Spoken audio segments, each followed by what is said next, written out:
Hello à tous, bienvenue évidemment sur C0. Aujourd'hui, on va parler de choses assez récentes, des technologies pas encore 100% validées, mais t'inquiète, je vais te donner tous les détails. Ces fameuses crypto ERC 404 et pas Error 404 bien évidemment, mais qu'est-ce que c'est ? Qu'est-ce que ça apporte? Et je peux te dire que c'est pas simple, mais il y a potentiellement une hype de folie qui est en cours sur ce sujet-là, et ça mérite qu'on s'y intéresse. Tu t'intéresses à ça? T'as envie de chercher des hypes? Eh ben on y va! Let's go!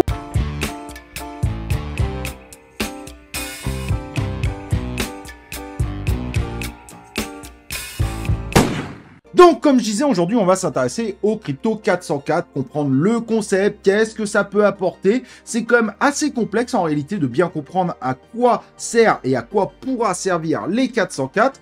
Mais en tout cas, il y a quelque chose qui est en train de sortir dans l'univers des crypto-monnaies qui est assez récent. Et on va pas se mentir, les choses récentes, en général, il y a des coups à faire. Donc, on sait jamais, autant s'y intéresser. Au passage, n'oublie pas évidemment de t'abonner à la chaîne YouTube, d'activer les cloches de notif pour recevoir les prochaines vidéos et les prochains lives en notification. Pour ceux qui se rappellent, on était très intéressés par ce que pouvaient apporter les ordinals. On en parlait en 2021, on a parlé de l'ordi au moment où il commençait à se minter sur la chaîne. Et ben, ça a permis tout simplement d'obtenir des gains phénoménaux pour ceux qui se sont tentés dans cette aventure de folie. Surtout pour les premiers ordinaux qui sont sortis. Et on voit bien avec l'ordi, et encore là, on n'a même pas le prix de base, ça a été un succès complètement dingue, puisqu'aujourd'hui, il est à 64 $, mais il était monté à 91 $. Évidemment, on est encore sur quelque chose de différent. On a dans l'univers de la crypto-monnaie des tokens classiques, ERC20, et des tokens qui le code ne te dira pas forcément quelque chose, les ERC 721, que tu connais plus sous le nom de NFT. Et en effet, un NFT ne se gère pas du tout de la même façon qu'un token classique qui est par exemple sur une blockchain comme celle d'Ethereum. On a des millions, voire des milliards de tokens, on se les échange, on se les trade, etc., etc. Ils ne sont pas nommés. Et bon, en gros, la plupart des tokens que tu trades, en gros, sur l'ensemble des exchanges sont tout simplement, évidemment, des tokens ERC20 ou très similaires à la norme ERC20. Tu as des exemples, tout simplement. Le token Sand pour Sandbox, qui est sur la blockchain Ethereum, est évidemment un ERC20 de ce qu'on peut faire de plus classique. Et de l'autre, eh ben, on a eu ces fameux NFT qu'on voit de façon massive, qui ont connu une hype de psychopathes, comme par exemple les Bored App et toutes les copies qui vont autour. Bref. Par contre, eux sont nommés avec des spécifications bien définies, bien qu'il y ait quelques magouilles qui ont été créées avec des métadatas extérieurs, mais certains NFT sont évidemment très réglo et qui est utilisé pour de la collection, pour des jeux, pour pourquoi pas du Wilty, donc pour l'immobilier. Bref, le NFT qui a apporté son évolution et qui est très différent même en termes d'échange par rapport à des tokens classiques, puisque le NFT le permet, se traite plutôt en mode OTC, donc quelqu'un propose un prix, tu l'acceptes ou tu l'acceptes pas. Oui, ça ressemble un petit peu au token classique, mais comme normalement tu es censé en avoir beaucoup moins sur le marché et qu'on est plus sur des aspects de rareté, forcément l'échange ne fonctionne pas du tout de la même façon en réalité. Bien que les tokens ERC20, une partie de leur prix est aussi, eux, sur le coup, gérés par des pools de liquidités. Et ça n'existe pas du côté des NFT. Alors, il y a plusieurs normes qui sont en train d'être écrites. Il y a aussi les NFT qui ne sont pas échangeables, qui sont en cours de réflexion. Par exemple, pour avoir des normes, je sais pas, pour votre identité, ce type de choses. Et il y a c'est ERC 404 qui arrive, mais qui n'est pas encore une norme EIP. Donc EIP, c'est une validation officielle, mais qui est sortie avec une proposition qui veut tout simplement mélanger les tokens classiques et les NFT, donc ERC20 et ERC 721. Mais en gros, NFT et token. Comment on peut mélanger ça? À quoi ça sert? Et c'est évidemment ce dont on va parler. Et d'ailleurs, au passage, la hype prend plutôt pas mal, puisque le premier projet qui joue là-dessus et qui a bien mis en avant ce côté ERC 404 qu'ils aimeraient évidemment faire valider comme une norme, c'est Pandora, et qui aujourd'hui s'échange quand même à 29 000 $, sachant qu'on est sur une capitalisation de 229 millions. Mais comment ça se fait que le token est aussi élevé? Tout simplement parce que l'offre maximum n'est que de 10 000 Pandora. Mais on voit bien clairement qu'il y a une hype absolue. Ce n'est pas le prix d'un NFT, c'est bien le prix d'un token, évidemment. Le fait que cette partie-là du token soit ERC20 permet évidemment de l'acheter et de le vendre de façon fractionnée. On n'est pas obligé d'en acheter un, contrairement au concept de NFT où tu prends un NFT et c'est plié.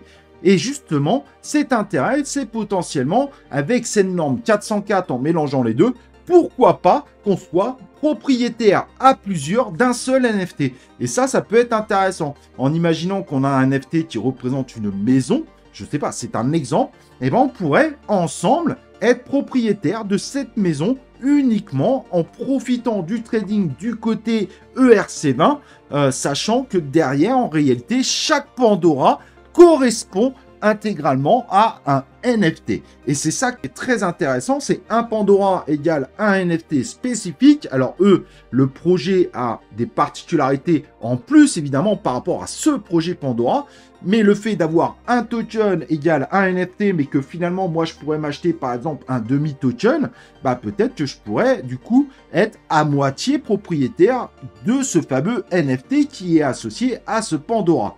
Et ça, je trouve que c'est une norme qui est extrêmement intéressante. Même s'il y avait des combines à faire avec plusieurs NFT, ce type de choses, être propriétaire de cette façon-là, ça peut être intéressant. Alors, je sais que ça peut être un peu complexe de ce côté-là, de bien comprendre l'utilité, mais imaginez une maison sur un NFT et on peut être 5 propriétaires de cette maison en tradant ensemble, mais en connaissant pas forcément les propriétaires qui le sont avec moi, en achetant ensemble finalement une partie d'un Pandora, d'un token Pandora, bah ça peut donner pas mal de possibilités, des sortes de propriétés, mais je parle pas forcément que d'immobilier d'ailleurs, tout en sachant qu'on ne sait pas qui sont les autres propriétaires, mais on est bien plusieurs propriétaires, tant que j'ai pas un Pandora, tant que j'ai pas mis évidemment 29 000 sur la table pour l'acquérir, en tout cas à l'heure du prix actuel de ce fameux token. Alors Pandora l'utilise de façon un petit peu particulière, puisque finalement, quand tu achètes un Pandora, le NFT qui est associé sera minté automatiquement et vous donnera soit une box verte, soit une box bleue avec différentes propriétés et donc différents types de rareté.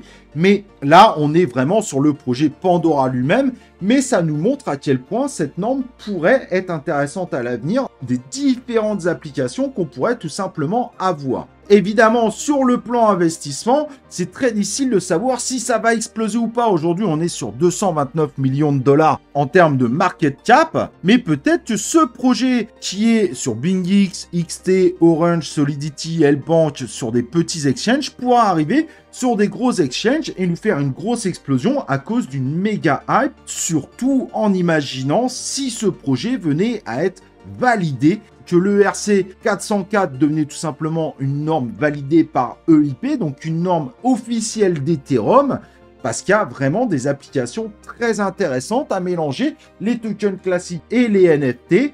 Bah, on va pouvoir trouver des utilités sûrement d'ailleurs beaucoup plus intéressantes que le projet Pandora lui-même. Et donc c'est un peu comme notre ami Ordi. Notre ami Ordi est considéré comme le représentant des ordinals. Et donc, il a pris carrément l'image d'être le fils spirituel du Bitcoin, d'être le papa des ordinals, et donc a connu une hype de psychopathe. Donc, il y a peut-être moyen finalement de faire de gros multiplicateurs sur des projets comme Pandora, puisque l'avantage de Pandora sur le coup, c'est qu'il est considéré comme le père spirituel de cette nouvelle norme. Et si cette nouvelle norme venait à être validée et commence à être utilisée par de plus en plus de projets, et bien peut-être que finalement, il sera renforcé justement en disant, vous avez vu, c'est nous les number one, on s'est battu pour que ça devienne une norme officielle de mélanger NFT et token classique, et du coup, se retrouve hypé par rapport à ça. Alors, je suis d'accord, on est déjà évidemment sur des market cap bien plus élevés que quand on avait connu Ordi, mais je trouve qu'on n'en parle pas assez de cette nouvelle norme qui a vraiment du potentiel de nous offrir quelque chose d'intéressant. Alors, pas forcément le projet Pandora lui-même, mais par défaut, finalement, le projet Pandora est le fils spirituel de tout ça. Et si ça commence à hyper dans tous les sens, je pense que la première chose où les gens iront, ça sera évidemment de partir sur le token Pandora. Évidemment, il y a des risques, on n'en a aucune idée. Après, on l'a vu sur les ordinals, il y a tellement eu d'ordinals que certains n'ont pas vraiment payé plus que ça en réalité, bien qu'il y en a beaucoup qui ont bien payé. Mais voilà, il y a quand même quelque chose à surveiller à ce niveau-là, puisqu'on n'est pas sur une norme complètement fantaisiste, mais qui apporte des utilités réelles par rapport à ce qu'on pourrait faire de ces fameux NFT, et aussi par rapport au blocage actuel des NFT, où il y a un propriétaire, un créateur, mais finalement, le côté multipropriétaire n'existe pas vraiment. Et même s'il existait, il devrait être défini concrètement, alors qu'avec ces fameux tokens ERC 404, il n'y a pas besoin de définir réellement le propriétaire au-delà d'une simple adresse et des adresses qui peuvent s'échanger continuellement, régulièrement. Et ça, c'est quand même un atout considérable. Il y a beaucoup d'utilités qui peuvent se créer évidemment autour de ce type de choses, de ce type de token. Donc évidemment, par rapport à Ordi, on est plutôt à ce niveau-là, mais finalement, on a peut-être la possibilité de regagner tout ce niveau suivant. Tout ce qui manque à ce niveau-là, on a peut-être moyen de le faire si évidemment on arrive à continuer de hyper ce token et ce concept. Et franchement, je pense que ce concept va être sérieusement réfléchi, va être proposé en EIP, peut-être pas exactement pile poil dans la forme actuelle, mais j'ai du mal à croire que les équipes autour de la validation des normes ne s'intéressent pas à ça, puisque sur le coup, ça apporte des choses qui n'existent pas aujourd'hui ou qu'on est obligé de faire en mode magouille, alors que là, ça serait juste tout à fait normal, puisque ça serait le concept de base de ce type de token. Et ça, c'est super intéressant. Bien évidemment, aujourd'hui, c'est toujours séparé token NFT, chacun dans leur coin. Mais demain, évidemment, ça amènera probablement à beaucoup plus de facilité en ayant une norme validée pour avoir peut-être une troisième catégorie dans nos wallets et tout, qui deviendrait des tokens ERC 404. On verra le nom qu'ils en auront, évidemment. Il y aura sûrement un nouveau nom hype qui va sortir. Mais il y a vraiment quelque chose de gros, peut-être, à tenter, que ce soit du côté de Pandora ou peut-être du côté des premiers petits frères qui sont en train de débarquer sur le marché de l'univers des crypto-monnaies. Mais c'est vrai que les investisseurs, on va pas se mentir, recherchent beaucoup de nouveautés. On le voit bien évidemment par rapport aux investissements depuis 2 ans. Les gens cherchent beaucoup plus de nouveautés. Et sur le coup, une nouveauté qui pourrait exploser, les tokens ERC 404, il y a vraiment possibilité de faire quelque chose d'intéressant. J'ai pas de boule de cristal, bien évidemment, ça peut devenir un échec. Cette vidéo n'est pas faite pour vous faire investir, elle est faite pour vous proposer d'aller regarder finalement, à faire vos propres recherches si vous trouvez qu'en effet, le sujet, il y a quelque chose d'intéressant.